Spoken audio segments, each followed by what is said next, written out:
성탄절 예배로 하나님께 영광 올려드립니다. 이 시간 예수 그리스도 오직 예수님을 만남으로 내 삶의 기준점이 새로워지고 내 삶의 기준과 표준이 달라지므로 이전과 다른 새 삶을 사는 새 생명의 역사를 누리는 우리의 심령들 다 되게 하옵소서. 불신자가 신자가 되고 신자가 제자가 되고 우리 모두가 주의 거룩한 성도가 되어지는 은혜로 향해 갈 수 있는 이 시간 우리의 일평생 되게 하옵소서. 예수 그리스도 이름으로 간절히 기도합니다. 아멘. 여러분, 오늘은 아무래도 우리 인사해야 될 것 같은데 뭐라고 인사해야 될 것 같습니까? 예. 발음이 너무 좋은 것 같아요. 자, 메리 크리스마스 우리 한번 인사하겠습니다. 시작. 메리 크리스마스. 좀 어색한 것 같은데, 근데 오늘 하루 종일 계속 고백하고 고백해도 기쁜 날이 바로 성탄절입니다. 그리고 세아가 제일 발음 좋게 하는 것 같습니다. 영어 유치원 다니는 표가 나는 것 같습니다. 저와 여러분이 뭘까요? 제가 한번 퀴즈를 내볼 테니까 크리스마스 때는 눈이 내릴까요, 안 내릴까요? 예, 맞습니다. 예, 넌센스 같은데 제가 사람들은 화이트 크리스마스 해서 눈 내리면 좋겠다고 하고 그때 또 이 TV나 이렇게 보면 뭐 고백도 하기도 하고 뭐 정말로 예수님 믿지 않는 분들이 더 기뻐하고 더 로맨틱한 분위기를 연출하기도 합니다. 근데 사실은요, 꼭 크리스마스가 겨울일 이유는 없지 않습니까? 지금 여러분 한여름에 크리스마스 치면 어디가 나오는지 압니까? 호주가 나옵니다. 호주. 예, 남반구 북반구가 반대기 때문에 우리는 크리스마스면 항상 꽃갈 모자 쓰고 루돌프 사슴코 이렇게 알고 있지만 지금 똑같은 시간에 남반구 호주는 그 여름 이제 제일 더운 때이기 때문에 비키니 입고 모자 쓰고 거기서 크리스마스도 하기도 합니다. 예, 그 말은 뭐냐면 오늘 중요한 메시지의 핵심이기도 하는데요. 기준이라는 것입니다. 기준이 달라져 버리면 우리 생각도 우리의 마음도 달라집니다. 제가 제 친구 선교사님이 인도네시아에 계셔서 인도네시아에 가니까 인도네시아가 크다는 생각은 했지만 섬이 그렇게 많은 줄은 몰랐습니다. 그래서 적도를 중심으로 이렇게 걸쳐 있다 보니까 가니까 막 사람들이 사진을 찍고 있었습니다. 그래서 저기 아무것도 없는데 왜 사진 찍느냐 이렇게 물어보니까 지로 포인트. 그러니까 적도를 지나가는 곳이에요. 그러니까 나라가 길고 섬이 있다 보니까 여기도 제로 포인트 있고 저기도 제로 포인트가 있는 거예요. 이렇게 해서 거기에 이제 적도 영도니까 거기서 사람들 사진도 찍고 뭐 이렇게 관광처럼 만들어 놨다고 생각합니다. 여러분, 적도를 기준으로 남반구와 북반구가 계절이 다르지 않습니까? 계절이 다르니까 우리는 크리스마스 하면 겨울이라는 생각에 사로잡혀 있습니다. 반대로 태어나면서부터 항상 크리스마스를 호주에서 자란 친구들은 크리스마스는 언제나 여름이었을 것입니다. 반대죠. 삶의 기준, 우리의 기준 포인트가 어디에 있느냐에 따라서 우리의 생각과 마음도 사실 많이 차이가 납니다. 그렇다면 오늘 우리의 삶의 기준이 어디에 있어야 되느냐? 그리고 앞으로 이 기준을 잡은 사람이 그대로 일생을 살아가는 것은 스탠다드한 표준의 삶입니다. 우리의 모델적인 삶을 어디에 둘 수 있는 것. 이 두 가지가 연결되어져야지만 정말로 성탄절의 의미를 바르게 알고 고백하고 누리며 살아갈 수 있습니다. 저와 여러분의 삶의 기준 제로 포인트는 어디입니까? 그리고 우리는 그 기준을 향해서 매일매일 제대로 살아가고 있습니까? 그렇다면 저와 여러분은 표준적인 모델적인 삶을 살아갈 수 있을 것입니다. 자, 여러분, 어제 저녁과 오늘 오전의 말씀은 연결됩니다. 어제 저녁 우리가 이사야 7장 14절의 말씀을 붙잡았죠. 근데 오늘 마태라는 복음서의 저자가 1장 23절에 이 말을 그대로 인용합니다. 이 천년이 아니라 몇천 년이 지난 가운데 우리가 생각할 때 오늘도 저와 여러분은 처음에 이사야가 한 그 말씀을 마태가 다시금 되풀이했고 2000년 후에 우리가 다시 또 이 말씀을 읽습니다. 근데 이 말씀이 어떤 기준 하에서 살펴보고 받아들일 수 있습니까? 그렇다면 그 기준이 동일하다면 이사야에게 임하셨던 성령께서 마태에게 역사하셨던 그 주님께서 지금 오늘 저와 여러분에게도 하나님께서 동일하게 역사하시는 거죠. 그러면 그 기준이 분명해야 될 것이죠. 자, 구약은 어제 뭐라고 했습니까? 구약은 오실 메시아에 대한 약속이라 했죠. 그래서 과거의 약속입니다. 이제는 우리를 구원할 자가 오실 것이다, 오실 것이다, 오실 것이다 계속 약속하고 소망한 것, 오실 메시아에 대한 약속이라고 한다면 신약은 오신 그리스도, 메시아 이퀄 그리스도 같은 말입니다. 하나는 히브리 말이고 하나는 헬라 말일 뿐이 다른 것이 그냥 아버지가 파더 하는 것처럼 똑같은 말인데 기름 부음을 받은 자라는 겁니다. 왕을 세우고 선지자를 세우고 제사장을 세울 때마다 기름을 부어서 하나님께서 이 자를 세우셨다는 특징이 기름을 붓는 것입니다. 그래서 그 왕이요 선지자요 제사장 되신 역할을 한꺼번에 다 하시는 유일하신 우리의 구세주가 앞으로 오실 것이다. 선왕도 있고 좋은 제사장도 있고 제대로 된 선지자도 있지만 근데 언제나 사람은 흔들리잖아요. 근데 그 참 선지자, 참 제사장, 참 왕 대신 메시아가 오실 거라는 그 약속이 우리에게 기준으로 선포되어진 것이고 마태는 그것을 이제는 내 삶에 성취되어진 기준으로 붙잡고 우리에게 이 약속하신 분이 실제로 오셨다. 그분이 바로 우리 가운데 임하시는 예수 그리스도 그분이시다. 우리가 그분의 손에 못자국을 보았고 그 창에 창자국을 그 옆구리의 창자국을 보고 그리고 도마는 손을 넣어 보면서 더 이상 믿지 않는 자가 아니라 믿는 자가 되었다라는 의심이 불신으로 끝나는 것이 아니라 의심이 확신으로 바뀌어지는 현장에 그 삶의 기준을 두었다는 것입니다. 여러분, 구약의 메시아는 유일하신 하나님께서 우리에게 베풀어 주신 길이었습니다. 신약에 우리는 잘 들어보세요. 우리는 지금 뭘 보냐면 두 가지를 같이 봅니다. 주시겠다는 그 구원자를 약속을 붙잡고 그 구원자가 실제로 우리 가운데 말씀이 육신으로 오신 예수 그리스도를 우리는 체험한 것입니다. 어떻게 해요? 눈으로 보진 않았어요. 도마는 내 눈으로 받아야 되겠다라고 말했지만 보지 않고 믿는 자가 복되도다 말씀하셨기 때문에 우리는 보지 않았지만 말씀을 듣고 깨닫고 지금도 눈에 보이진 않지만 성령 하나님으로 우리에게 깨닫게 하시는 예수의 영이시요 하나님의 영이시요 진리의 영이신 성령께서 내가 다시 보혜사를 보내서 그분이 오시면 너희로 깨닫고 생각나게 하겠다고 우리에게 약속해 주셨기 때문에 오실 메시아에 대한 부분이 오신 그리스도로 성취됐잖아요. 그래서 유일하신 하나님께서 신약 성경 때는 오직 예수로 우리에게 오신 것입니다. 그리고 그 날을 우리가 기뻐하고 높이고 찬양하는 것이 바로 오늘 이 날이라는 것이죠. 여러분, 이것이 삶의 기준입니다. 이 기준이 분명한 사람은 그 기준에 따라서 목에 칼이 들어와도 어떤 환난과 문제 속에서도 요즘의 싸움은 뭐냐면 오직 예수냐 오직 예수가 아니냐의 싸움입니다. 과거의 구약시대 때는 하나님이 참 신이지 않습니까? 수많은 잡신 가운데 유일하신 참 하나님이 누구시냐라는 싸움이었다고 한다면 오늘은 예수 다 믿어요. 교회도 갑니다. 또 신앙생활도 이렇게 저렇게 합니다. 이렇게 저렇게 하는데 근데 저와 여러분이 봐야 될 것은 뭐냐면 원래 우리의 삶에서 우리의 현장에서는 오직이란 겁니다. 오직이란 겁니다. 원 오브 댐 여러 가지 많은 것 중에서 우리가 신앙생활도 하고 예수님도 믿고 우리 뭐 교회도 다니고가 아니라 내 삶이 살고 죽는 죽고 사는 유일한 생명의 문제로서 나에게는 당신밖에 없습니다. 오직 예수밖에 없습니다. 라는 우리의 기준의 고백이 달라져야 됩니다. 여러분, 이 기준이 흔들린 사람은 어떻게 일하는지 압니까? 성경에 한번 보겠습니다. 마태복음 2장 16절을 한번 가볼까요? 마태복음 2장 16절에 보면 예수님이 탄생한다는 사실을 말했던 사람이 다른 사람이 아니라 동방의 박사들이었습니다. 근데 이들이 오고 가면서 그 땅에 열방의 만왕의 왕이 오신다고 했거든요. 근데 헤롯은 위탁받은 지도자였어요. 헤롯 대왕은. 근데 내가 이 땅을 다스리고 있는데 인류의 왕, 이 나라의 왕이 새로 온다. 이 말은 뭡니까? 내 자리가 흔들리는 거지 않습니까? 그러니까 기준을 제대로 잡지 못했던 헤롯은 내 자리가 흔들릴까 싶어서 뭐 어떻게 했습니까? 자, 2장 16절입니다.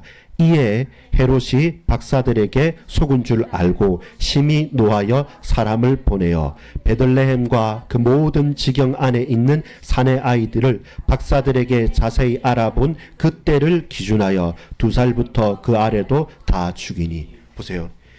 우리에게는 예수님이 태어나신 그 날이 우리가 구원을 받고 살아나는 사는 기준이 되지 않습니까? 근데 이 예수님께서 인류를 구원하시기 위해서 우리를 살리기 위해서 오셨다는 사실을 외면하고 반대하는 대적의 입장에서는 내 자리가 흔들릴까 싶어서 그 평강의 날, 그 구원의 날을 기준하여서 남자아이들 2살 이하는 다 죽여버리는 겁니다.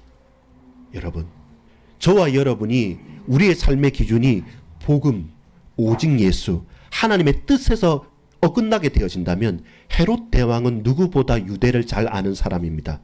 누구보다 그들을 잘 통치하는 사람들이고, 그리고 저 로마와 이 유대인들을 중간에서 여러 가지 정치력인 아주 힘이 있는 사람입니다. 그런데 복음이 그 삶의 기준 되지 않으니까 자신의 힘을 가지고 인류를 구원하기 위해서 가장 기쁨의 소식이 왔는데 모든 사람에게 그는 그때를 기준으로 해서 통곡과 슬픔과 절망으로 무너지게 되는 겁니다. 2사람입니다. 여러분, 마태는 기준으로 삼았어요. 누구를요? 예수님을. 그래서 마태복음 1장은 전부 다 족보 이야기입니다. 누가 누구를 낳고 누가 누구를 낳고 누가 누구를 낳고 누가 누구를 낳았다라는 것 가운데 하나님의 약속이 이 사람들을 통해서 예수님께 왔다. 그래서 이 일은 이 기준 하에서 이 족보를 기준으로 해서 결단코 부인할 수 없다라는 것이 마태의 기준이었어요. 근데 헤롯 대왕의 기준은 이 나라의 열방의 왕이 왔다고? 내가 지금 다스리고 있는데 왕이 왔다고? 그러면 조용히 어떻게 합니까? 그날을 기준해서 남자의 2살 이하는 다 진멸하고 죽여버리라고 선포를 하게 되는 거죠. 기준이 달라지는 것 때문에, 기준을 다르게 해석하는 것 때문에 영원히 사는 소식이 되고 반대로 영원히 죽음과 슬픔의 소식이 됩니다. 여러분은 마태의 기준으로 삽니까? 아니면 저와 여러분이 세상이 제일 잘 나가는 그 헤롯 대왕의 기준으로 살고 있습니까? 하나의 기준은 다 살리는 것이고 또 하나의 기준은 다 죽이는, 멸망하는 기준입니다. 결국 그 끝은 뭐였겠습니까? 이 헤롯 대왕의 그 나라는 얼마 가지 못한 것입니다. 그러나 마태의 이 복음서는 지금도 우리에게 이사야 선지자에게 말씀하셨던 그 말씀을 다시금 해석하고 오늘 저와 여러분의 다시금 답이 되어지는 길인 것입니다. 여러분, 2번째입니다. 이 기준이 딱 잡혀졌다면, 그렇다면 우리의 삶이 표준화되어져야 됩니다. 여러분, 복잡하면요 어떻게 됩니까? 의심하게 됩니다. 이번 주간 우리 도마의 이야기를 본 것처럼 요한복음을 마지막 이렇게 결론 맺으면서 무슨 말씀이었습니까?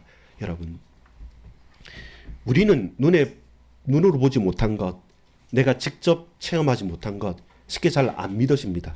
그래서 오늘 본문에 고백되는 게 있죠. 동정녀의 탄생 한 번도 봤습니까? 안 봤잖아요. 그러니까 안 믿어요. 부활, 여러분 너무 아프다가 회복한 건 봤지만 사람이 죽었다가 사흘 만에 다시 살아나는 것 못 봤지 않습니까? 그래서 우리는 항상 의심하고 흔들릴 때마다 마음에 2마음, 3마음, 4마음이 되는 거예요. 그럴 수도 있겠다. 에이, 그래도 한 번도 못 봤는데. 그럼에도 말씀이 이러니까 내가 믿어야지. 근데 어째 그게 과학적이 맞아. 늘 마음이 분열되어지고 흩어져 버리면 안 되죠. 그래서 의심이 믿음의 확신으로 바뀌기 위해서는 뭐가 필요하겠습니까? 전심이 돼야 돼요. 의심이 하나로 전심으로 고백되어졌을 때 그때 우리의 인생은 클리어해집니다. 명확해지는 것입니다. 그리고 깨달아지는 거죠. 근데 내가 노력해서 명확하게 깨닫는 것이 아니라 성령께서 우리의 마음을 붙들고 가시는 겁니다. 여러분, 표준이 되어졌을 때 고백하는 게 뭐냐면 부르심입니다. 어제 우리 같이 교제하고 할 때 김상곤 성도님이 이상하게 부르심인 것 같아 말씀하신데 맞습니다. 저와 여러분이 기준에서 표준으로 삶을 갈 때는 내 개인에 대한 부르심이 있는 겁니다.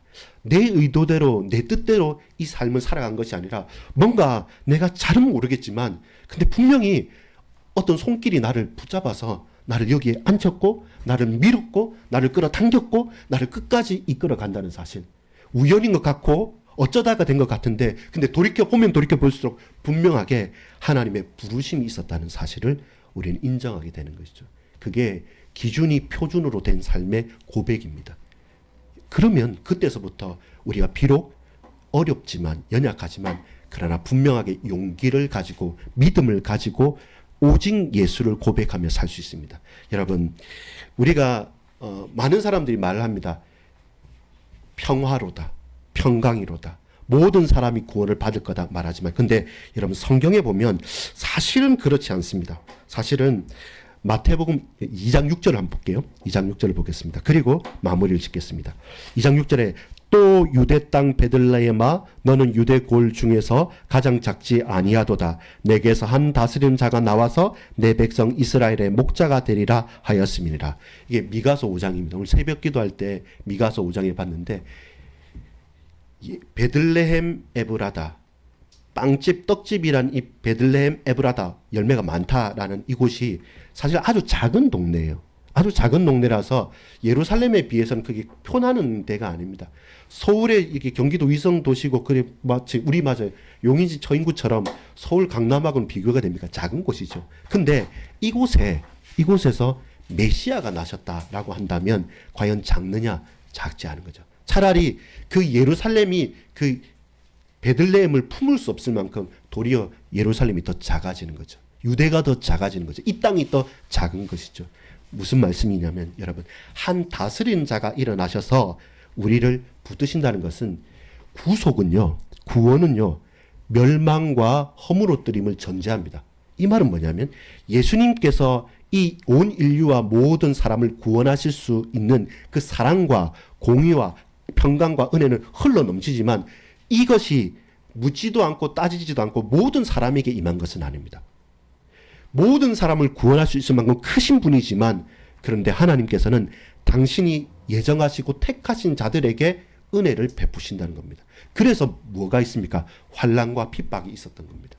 이 초대교회도 그렇고 이스라엘의 역사도 그렇고 지금도 마찬가지입니다. 지금도 예수님 믿으면 구원받는다 하지만 그 고개 끄덕이면서 알겠다는 것과 진정으로 내 마음속에 깊이 다가와서 내 마음과 생각을 흔드는 것은 다른 것입니다. 그래서 여러분 우리에게 혹 환난과 고난과 아픔과 어려움이 있습니까? 상처가 있습니까? 그것은 이 모든 과정을 통해서 내게 한 가지 고백, 오직 예수구나.